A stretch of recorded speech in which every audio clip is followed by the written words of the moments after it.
Hello,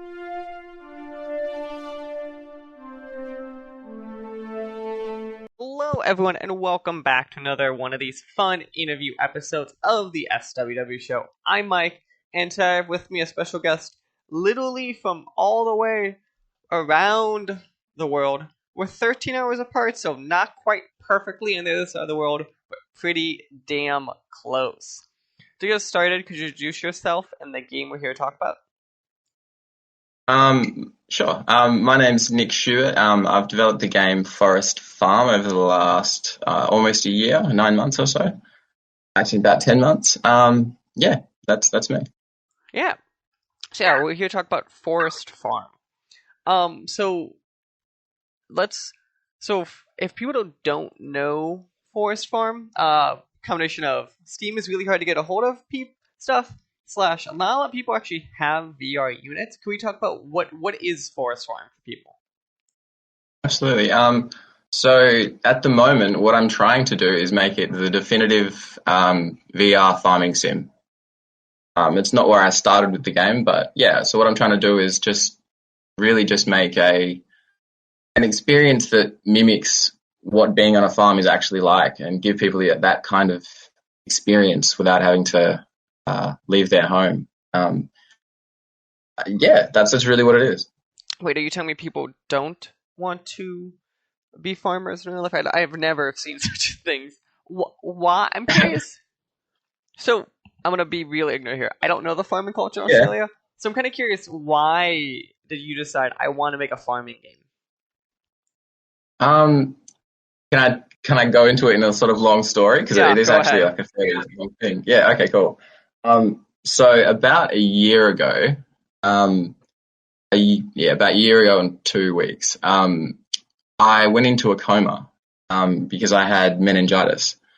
It was completely unexpected, and had a really big sort of shock to my brain and shock to my system. And woke up and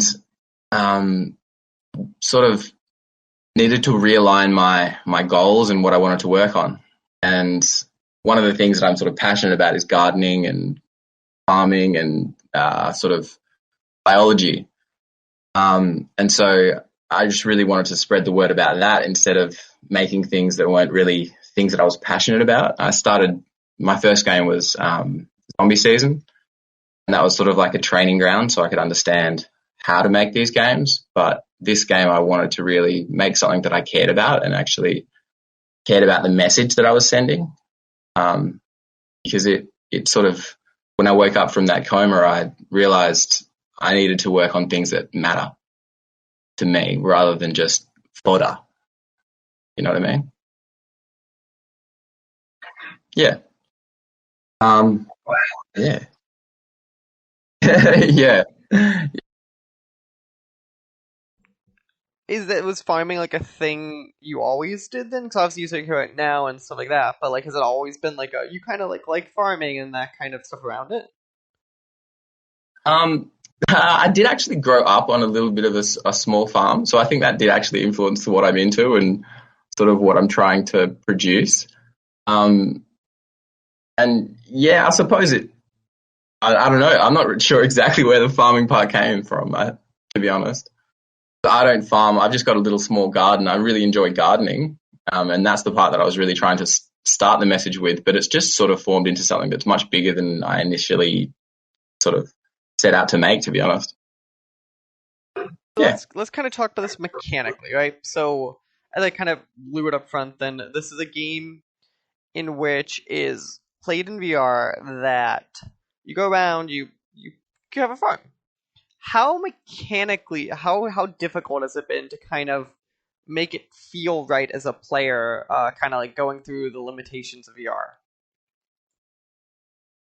Yeah, it's super difficult. That's sort of what threw me into trying to master the VR sort of setup and the VR problems that it sort of introduces.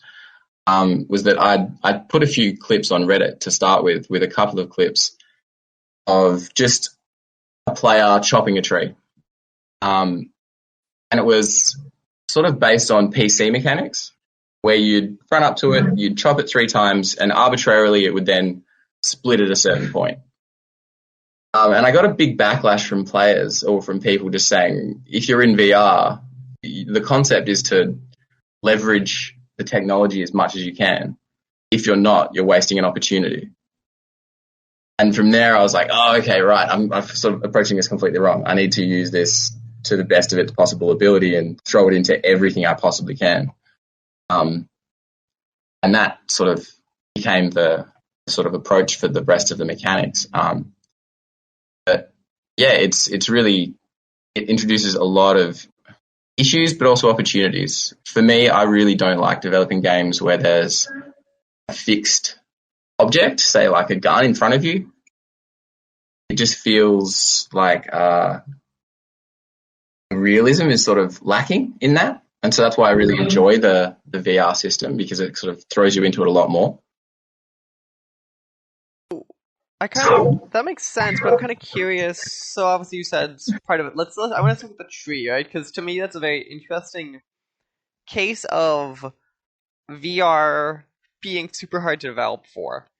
And so how have you kind of taken like that tree kind of learning, and over the time really sat down and been like, okay, this is feel more realistic. So like to me, obviously the obvious answer.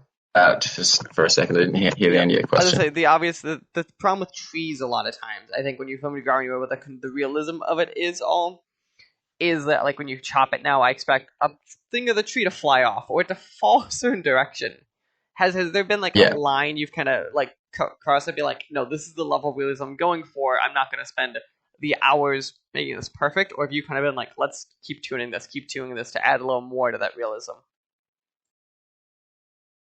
Good question. To be honest, I'm sort of approaching it as like get the main part of the mechanic out of the way now, get it working and making it looking, sort of good enough and functioning good enough.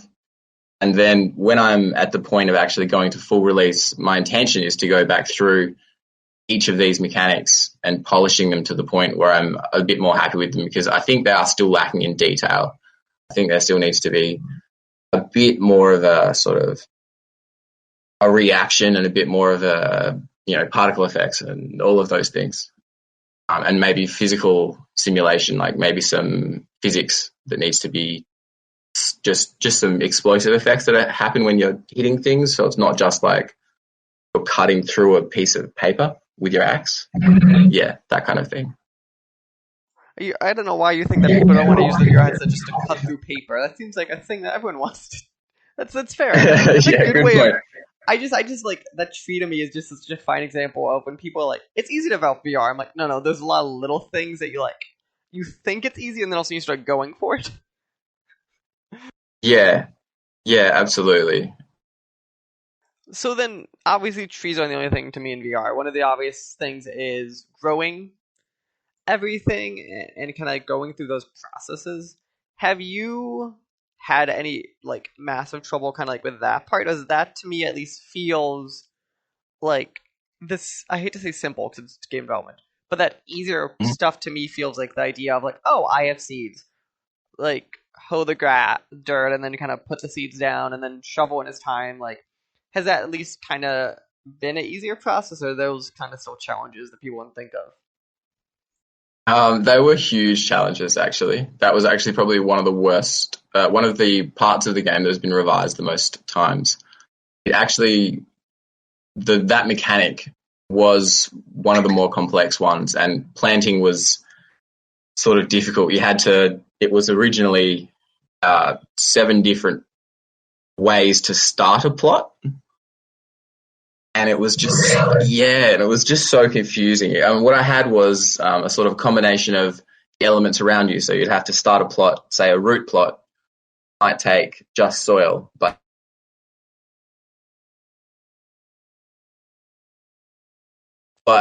it became, I think, just unwieldy for people. I think it meant that the entry point was too difficult. So I ended up having to just make it completely simplified down to just everything takes dirt and everything takes a seed. And then once it gets its seed, and that was the other thing, is that there were 7 different plot types that I had developed. based on permaculture, based on this food forest idea. And so I was trying to mimic that and mimic the sort of the needs of each different plot type.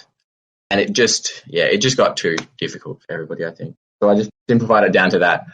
And I work on this with I work on this by myself, but my partner, Ash, helps me a lot. And she, a lot of the time, was just telling me it was too hard. So I sort of just decided I had to get rid of it, make it simpler. The problem a lot of developers, I think, naturally run into is we think it's simple. Of course, it's obvious. We just do this, then this, then this, then this, then this. And you hand it to someone else and they go, I'm sorry, what was step 2? Yeah, exactly. Yeah, like I had all these assumptions that I thought it was just visually obvious and all these other ways obvious. And then I'd watch, I've been getting YouTubers from Catapult, and watching them is just sometimes so painful because all of the assumptions you've made are so wrong. Especially when the person's meant to be promoting a game that you've made. Like, oh no. Yeah, the worst is like when they're promoting it and you're like, that's not a spot of the map they should be in. Well, how did they get in there?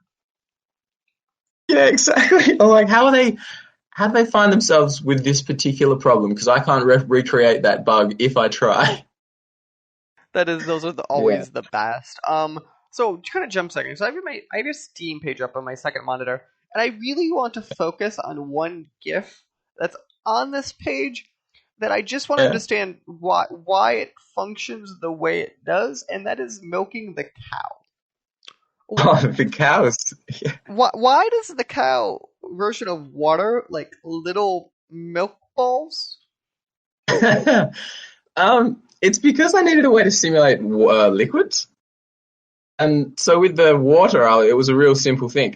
Just blue balls. Everyone's like, oh, blue ball, that's water, no problem. But the cow is much more ambiguous with what they are, so it got a really good reaction on Reddit. No, I can imagine. I looked at that and go, oh, that's milking. That is not what I thought milk would look like.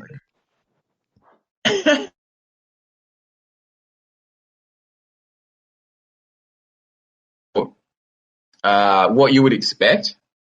And there is now some particle effects that sort of spray out, so you don't quite see the balls coming out as much. They just sort of land in the bucket as your reward. But yeah, I would say it still needs some work. I'm just not exactly sure how I can make it more realistic without huge simulation costs. Yeah, that's kind of... To be perfectly honest, yeah. That's an interesting thing that... So this game, you gave me some codes for it, and then obviously there's the free demo on the Steam page, and I find it interesting how much you can do within the limitations of VR processing. So people don't realize VR is super heavy on machines. Even the simplest of VR is atrocious. And I'm kind of curious how you've balanced that, like, with getting relatively very decent performance. How have you been able to do this much with that very strong limitation kind of at your back? Yeah, awesome question. A lot of ways. Almost every single thing in the game has been approached from that performance first angle, because, as you said, it is just so consuming on all the resources. So, like, for example, one of the things that people complain about is the terrain. But the only reason why I'm using that is because it's a low poly type terrain. It doesn't consume quite as much, and it allows for the grass, which people enjoy. But all of those things, even the grass, is super expensive. And yeah, it's this sort of, as you know, it's this achievement of, this goal of visual clarity and visual quality, but you're just held back so much by the performance. And yeah, that sort of flowed into almost, everything in the game. And in this game, I've decided to sort of take a back seat as an artist and sort of go with asset packs because of that as well, because they've sort of done the work of optimization on their art. So I don't have to take so much of a large role in that. Yeah, the if you compare playing the game on PC, because it is actually playable on PC as well, it runs so much smoother. Everything is just so much easier to sort of code for. And visually, almost everything. So if you're talking, say, the fish in the game, I'd prefer to have the high detailed salmon for all of the fish, but I think the cost is just going to be too great when but one of the goals that I'm trying to do as well is port this eventually to Quest, which I am currently doing. Sorry, you go. Your performance trouble truly hits is realistically inside of Quest. Have you been kind of, I guess, inside baseball, but have you been kind of like internally, I hate to say internally because it's just you, but like kind of like playing around with like changing out models pending what platform you're on, or are you just gonna like kind of be like, okay, everyone has to now be at this new Quest baseline? Yeah, that's a good question. I'm not exactly sure how I'm going to approach it. At the moment, the performance it's like okay.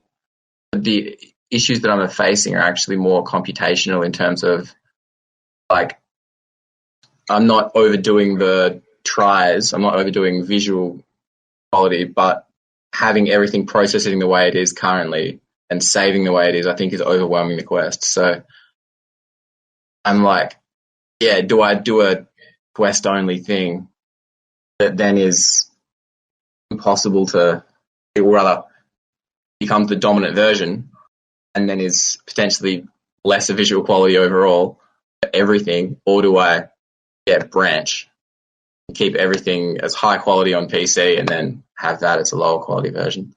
I think that's probably where I'll end up going with it, because I think the amount of change that it will take to get it working on the Quest with the current computational expense would just be impossible.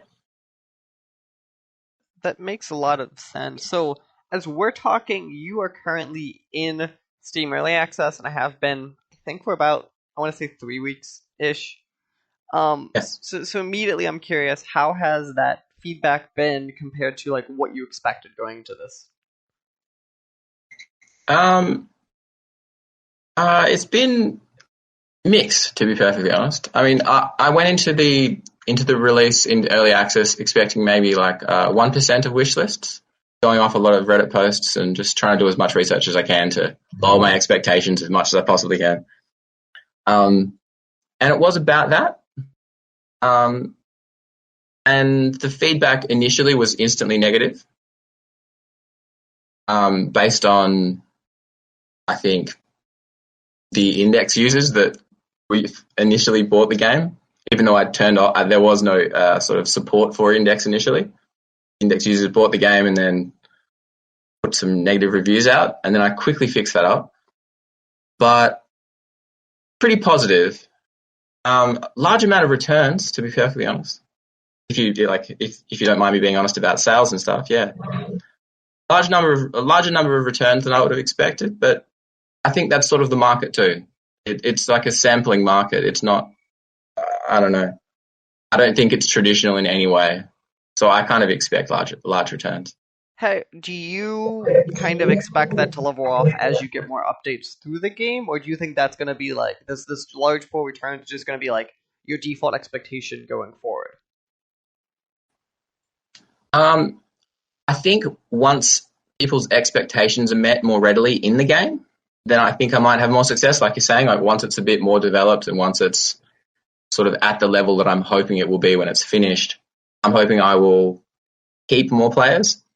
But yeah, I think where it is now, it's lacking in a few things that people just expect to be happening in that game. So I'm not perfectly, to be perfectly honest, I'm not quite sure. I would actually really appreciate if people would tell me why they returned it before they do, or like while they do. Does Steam not give them some level of be like, oh, why are you returning this? Fill out a form? Is it very much just a like, okay, here's your refund after I think it's 2 hours or 2 weeks, I remember right? Whatever that number was. Yeah, I think that's basically it. Yeah, I haven't seen anywhere where they've, where they have that sort of internal negative review to you, or like, sort of critique. From what I see, you just get returns, and that's just the game.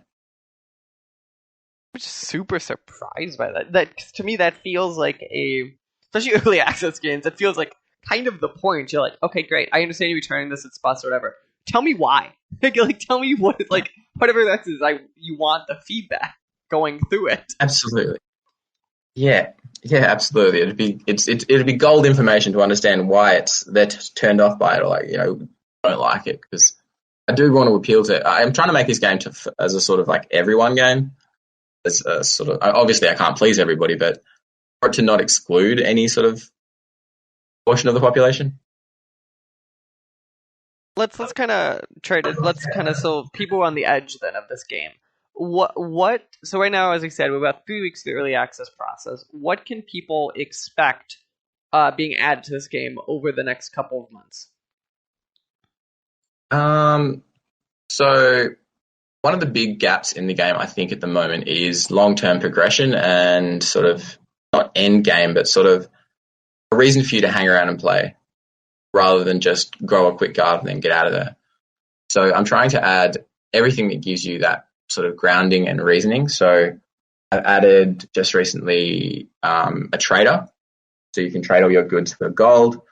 And now it's just going to be creating services for that gold. So the idea is to add a few more traders. So a builder, so you can add, or so you can build additional structures on your farm, and also you call them fences and all those kind of things. Instead of having to make them yourself, you can purchase them instead.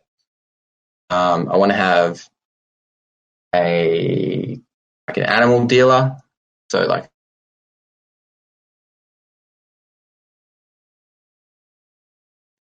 what else? A potion dealer, because the idea is to add a few more sort of magic elements into the game, so it's a bit more whimsical. Because I think that's a bit lacking. It's a bit too serious at the moment. Yeah. To be honest, just to make it a bit more grounded. So you tend to have a lot of plans. It feels like for early access. So I don't know if so it says here, is this still a plan? Your rough time is do all of this in like your next 6 months of being in early access. Yeah, I work really quick, and not to brag in any way or anything, but I try to get. I work on this like probably 30 to 40 hours a week. Like I crank a lot of time into it, and I'm coding reasonably well now because of that first game. And so in terms of features, I can get them in like those features that I just mentioned. I don't think will take me too long in terms of the next couple of weeks. So I'm actually trying to push for as many features as I can before full release. So it's actually as full as I possibly can get it. It's not like I'm lacking ideas. I'm just sort of not sure the exact direction to put my energy in, because I know it's now extremely valuable where I put it in this last sort of sprint. Because when I release into early access, it's not feature complete, the game, but it's extremely playable. There's lots to do. There's a lot of time that you could spend doing things in the game independently if you actually played it like a simulation game. So I feel like the offering's quite good. I feel like it's now just making that offering a bit more complete and a bit more well-rounded instead of just sort of open-ended. You know what I mean? Perfect. Yeah. So if people are looking to check out Forest Farm, where should we be sending them? To Steam, please. To Forest Farm on Steam. Or to my website, which is tonicgamesaustralia.com. Is tonicgames.com as taken, I assume? Yeah, unfortunately. Perfect. So yeah, so tonicgamesaustralia.com, or again, just look for Forest Farm on Steam. You are currently in early access. You're running for $20, at least US. I don't know what it means for the rest of the world, but $20 US. Is that gonna broadly, you think, be the price for a while at least, or do you think it's gonna get upped at a certain point? No, that's definitely the absolute max that I'll ever have the price at. Perfect. Yeah. I was gonna say, Nick, thanks for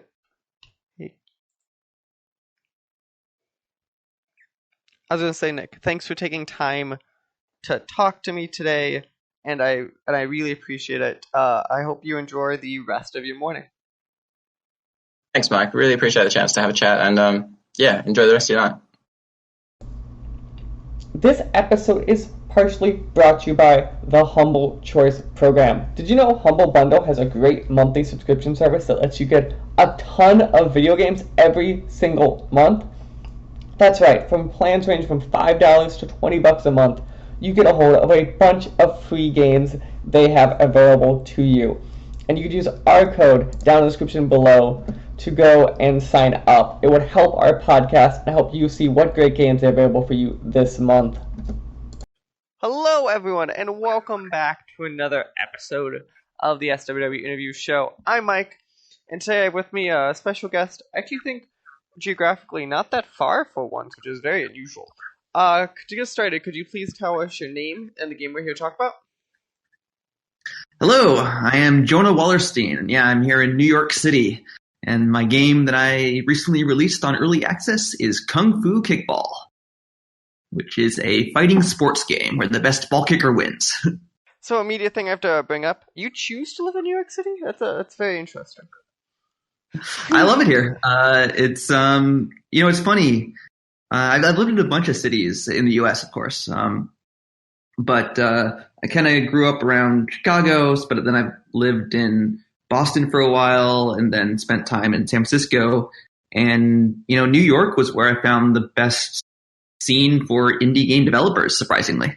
See, so I grew up around Chicago, so I take offense to you attacking the indie scene in Chicago. I feel like that's always been the joke, is that's why Chicago is like the indie city rap and stuff, because it's like Chicago, no AAA, like there's like 2 or 3 AAA studios. Everyone else is like, I'm an indie here, but you're like, what? I mean, I think that can actually be good though. Like there aren't many AAA studios in New York either. We got like Avalanche out in New Jersey. It's like, and then now both Chicago and New York has a People Can Fly. People right, Can yeah. Fly. People Can Fly recently. Yeah. Yeah, right. But I think that leaves more room for like individual indies. Like that's one thing I found when I was living in San Francisco, is there were a lot of like people in the industry there, but they were all like at bigger companies. There weren't that many kind of individuals making games on their own, which I found much more of here in New York, which I thought was pretty cool. No, that's actually very interesting. Yeah, I guess that's fair. I was just making fun because like someone who grew up either in Chicago or has lived in Florida, lived in Minnesota. I'm used to a lower cost of living than stuff like New York and San Fran. So I always look at those numbers and I go, "Ooh, no." Yeah, it is a bit expensive here. That is very true. Yeah, so we're here to talk, as you said, though, about Kung Fu Kickball. So, you have described a kind of a Kung Fu game, but immediately I have to point out, and when we were email communicating, you called out immediately being like, I think your quote was, there's a lot more into Kung Fu Kickball than at first glance. Mm-hmm. So let's take the base ruse off of it being like it's just a kickball game. How would you kind of describe what the player kind of goes through kind of while playing this experience? Sure. So I guess the first to talk a bit about the how the game is played. So it's a kind of like a cross between Smash Brothers and Rocket League. So a lot of the controls are kind of like Smash Brothers controls. It's almost like the controls like a platform fighter. But then rather than just, hurting the other players, you're trying to kick this ball into a bell to score points, kind of like soccer. And I think, so I wanted to make a game that was, very easily approachable, but had this depth to it. And so the ways, what I hope that the players experience is they'll start playing, they realize there's only 3 buttons. Jump, attack, and dash, or this kind of warp dash move. And so they'll feel like, oh, this is, I get this, I understand what's going on. If you watch people play, it's pretty obvious what's happening in the game. But then, like Rocket League, there's a lot of subtlety to how those moves are used. Obviously, Rocket League, you're just cars trying to kick drive a ball into a goal, but then there's all this like aerial stuff you can do. And there's sort of similar stuff with my game. With it's a lot about predicting like where the ball's going to bounce and making sure your jump is high enough to like get it out of the air just at the right moment. So there's actually a pretty like high skill ceiling for the game.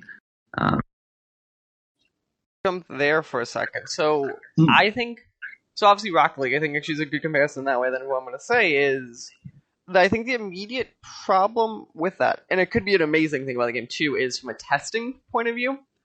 So I'm kind of curious, how did you kind of make sure that higher level play is, I don't know if balance is the right term, but it's fun? Because inherently you're going to know the game the best, but then you have to bring other people up to that skill ceiling relatively quickly while you're developing this game. Well, I wanted to make sure the game was fun even if you're not that good. So, and in fact, this is one way I think the game is a little better than Rocket League, because Rocket League is actually really frustrating when you first start off, because controlling the car and like, steering it towards the ball can be kind of annoying. I mean, it's kind of funny too, so that does make it a little better. But in my game, at least for most levels, most characters, it's not that hard to get a goal with the ball. If you've played Mario, you kind of know how to play the game. Obviously, if you get someone who's really new going against someone really skilled, that's not going to be fun for the new player. But hopefully, people are finding matches about equivalent skill as them, and then progressing together.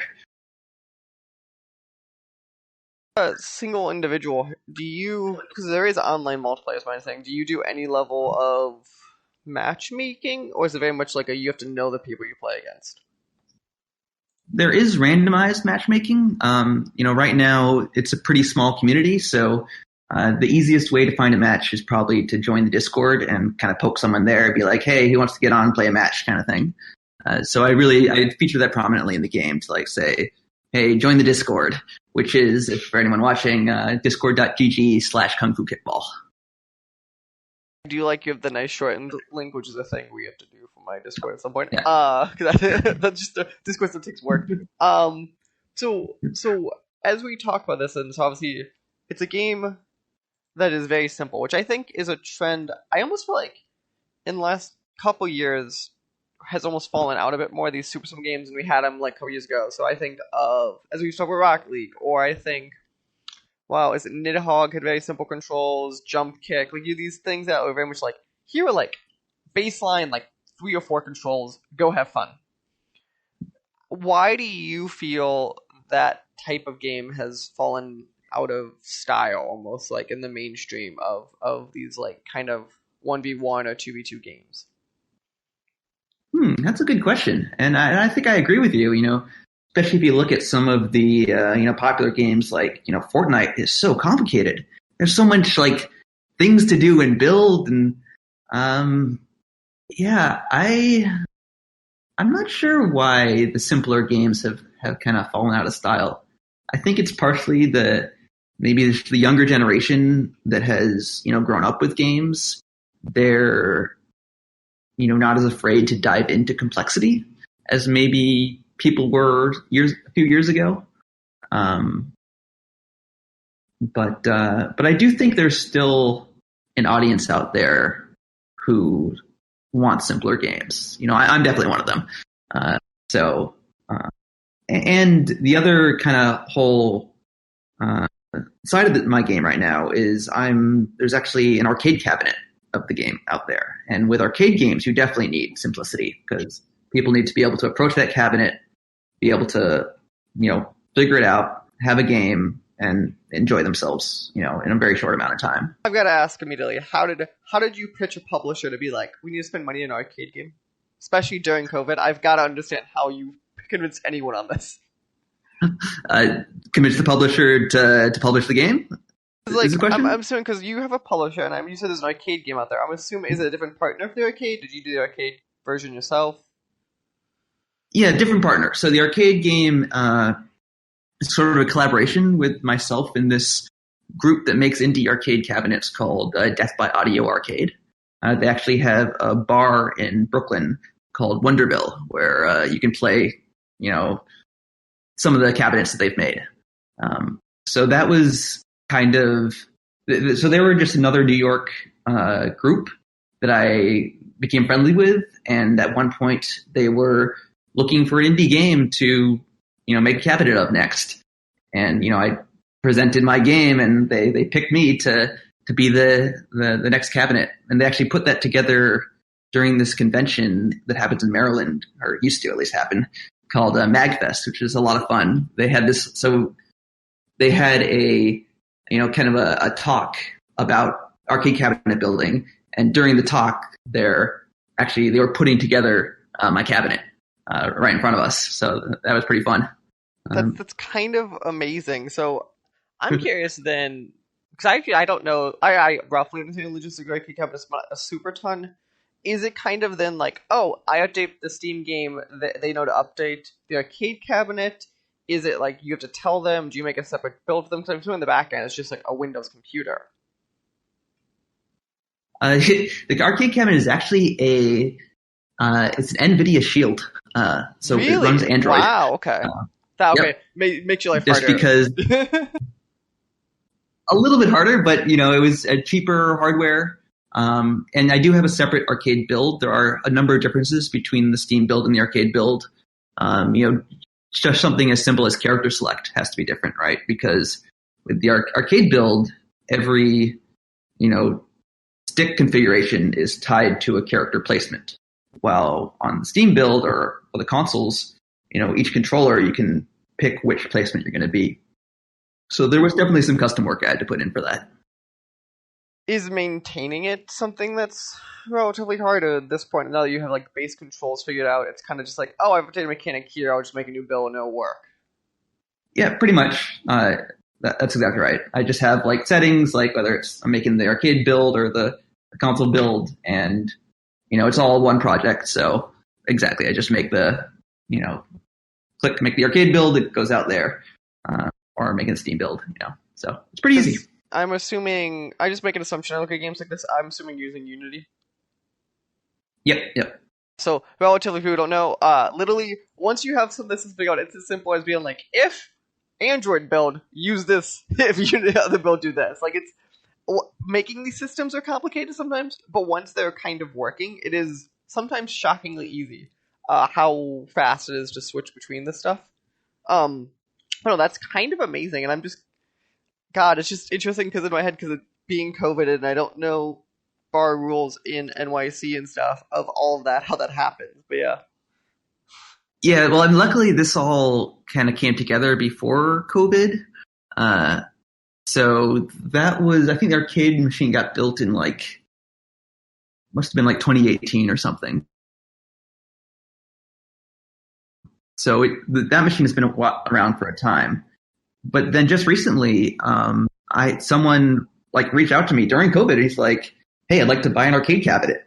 And I was like, "That's cool. I wasn't really planning on making more, but I'll talk to Death by Audio." And so he's got a bar up in Beacon, New York, and he wants to have a KungFu Kickball cabinet up there. So we worked out a deal. So that's actually coming together right now and should be going up there. I think it's called Happy Valley Arcade. I didn't realize that the arcade scene was this big in New York. I'm going to be honest with you. I have a logistical question, if you don't mind. So when this kind of arcade game, is it in the bars? Is it the normal coin based I'm thinking of, or is it just it's on free play and they do what they want? So in Wonderville, it's on free play. So all the arcade games in the Wonderville bar, again, that's the one that's run by Death by Audio Arcade. They're all free. But this new arcade bar, this Happy Valley place, is going to be coin based. So that's also going to be really interesting to see if it actually makes money, if people are actually paying to play the game. And so if that does well, I may actually consider getting more serious about this arcade cabinet business, because it is, even though it's obviously a much smaller market, there's also a lot less competition than say Steam or console. So it's somewhat easier to stand out in terms of like as an indie game. It's fast. Yeah, I guess it's also fair because like when I go to an arcade and I'm like, oh, I know Mortal Kombat, I know Street, like I know these things, and also I'm like, what is this? Because it'll catch my eye immediately. But like I don't know this game. It's kind of like reminds me of was it Killer Queen Black when they first came to arcades? And everyone's like, what is this game? Exactly, and actually, I'm friends with the Killer Queen guys. They're here in New York too. Josh and Nick are great, so I've definitely been like getting some advice from them and stuff. Work. Right. Yeah, especially because it's such a. I'm assuming it's such a small like ecosystem of people really making these, especially in the indie scene, making arcade games. It's like, how do any of us make money? We can all of us sit down and just discuss this one? And you go, money? I mean, that's always a question in indie games, no matter what you're doing. Like, money? How do you get that? It reminds me of like the meme of like from More the Millers, where it's like the four of them, and they're like, I made $100. You made $100? And it like goes down at the end. It goes, you got paid? Exactly.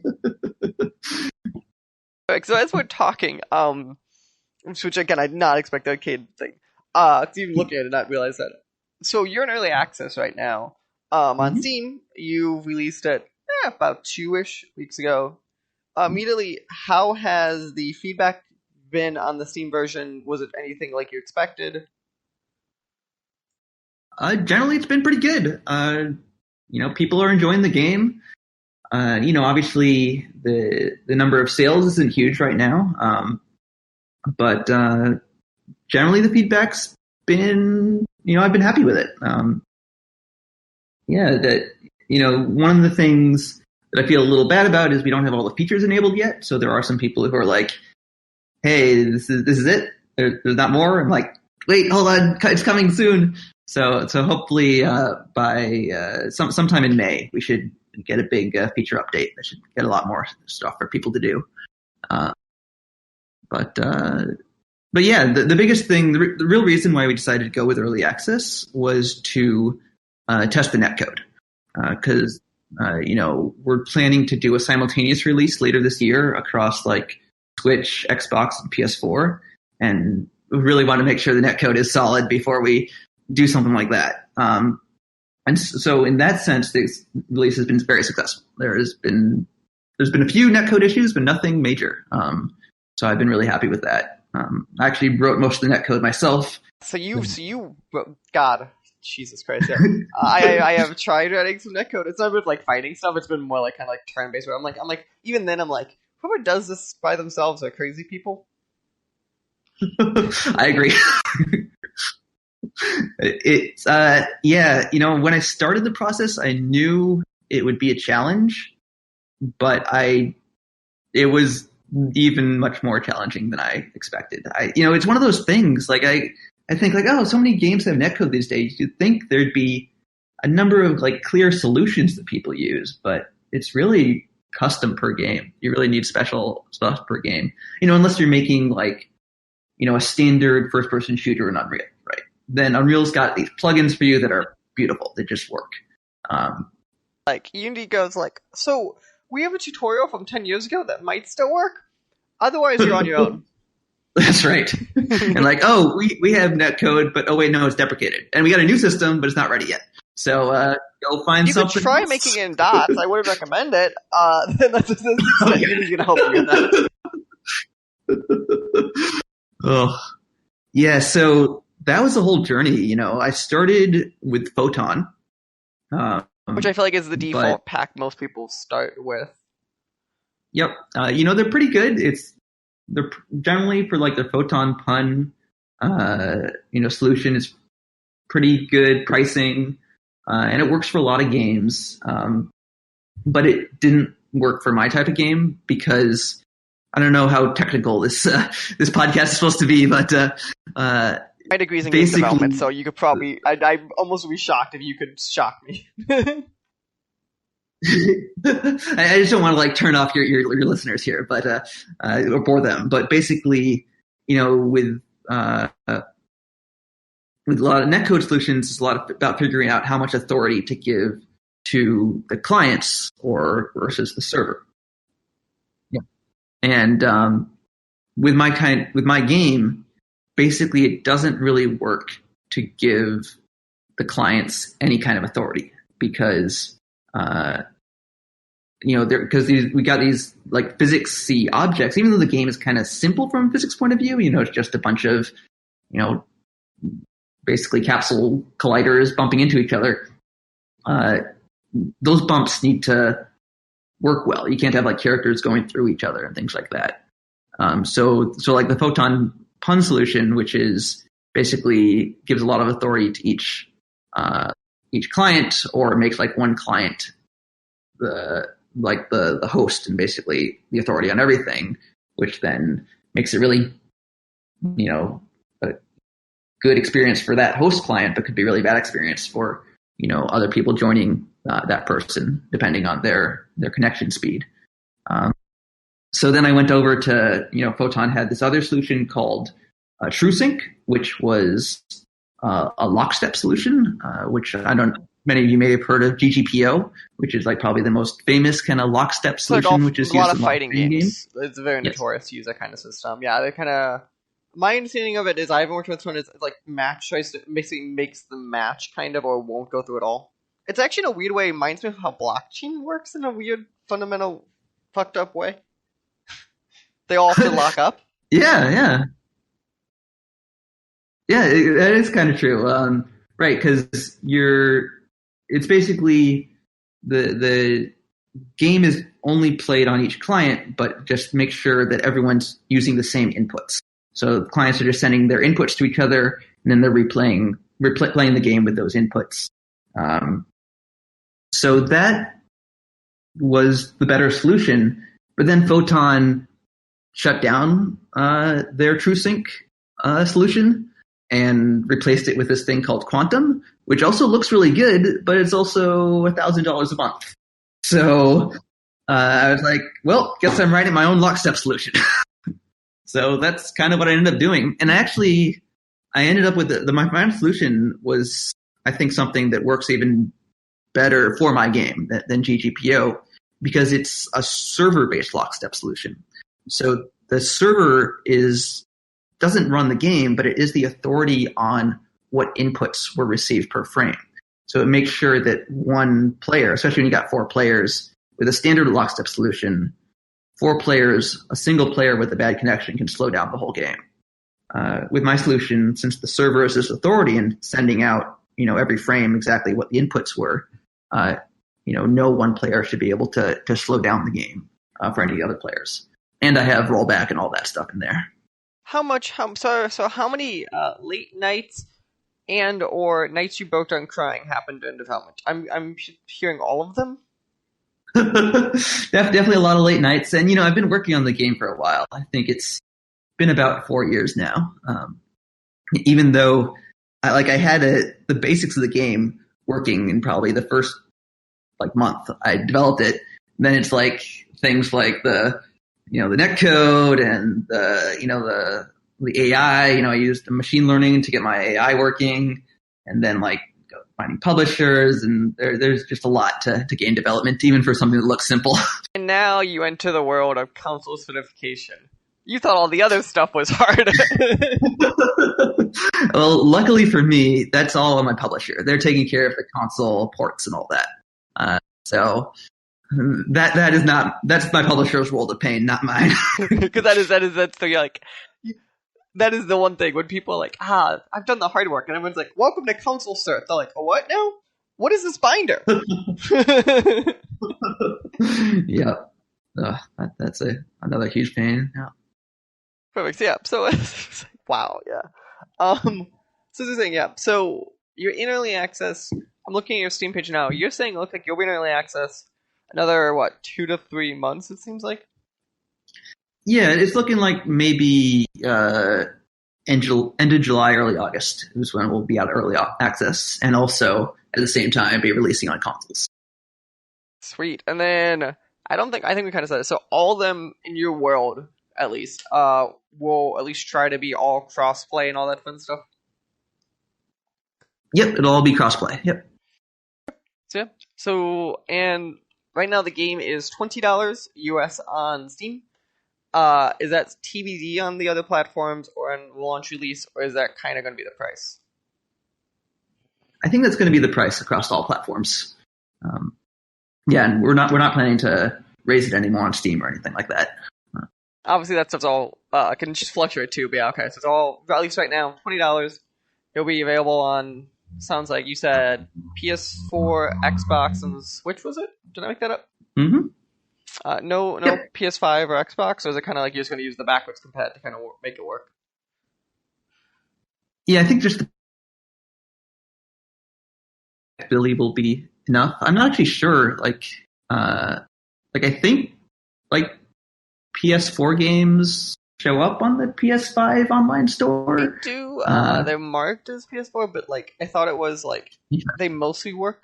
I've heard stories of like doing some weird fidgety stuff to make them work for some friends, but like roughly, I've very much heard they just kind of work out the box. But I haven't had to go through that world, so I don't know. Yeah, I'm pretty sure my game will just work. We're not doing anything too fancy.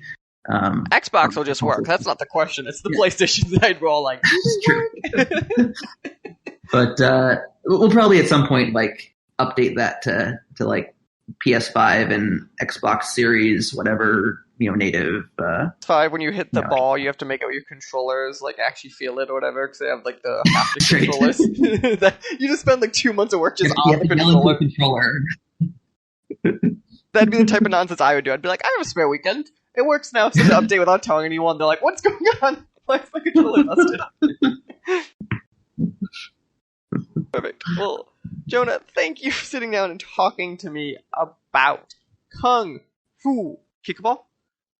If people want to go check it out, obviously it's the Steam page, KungFu Kickball. Kung Fu being one word.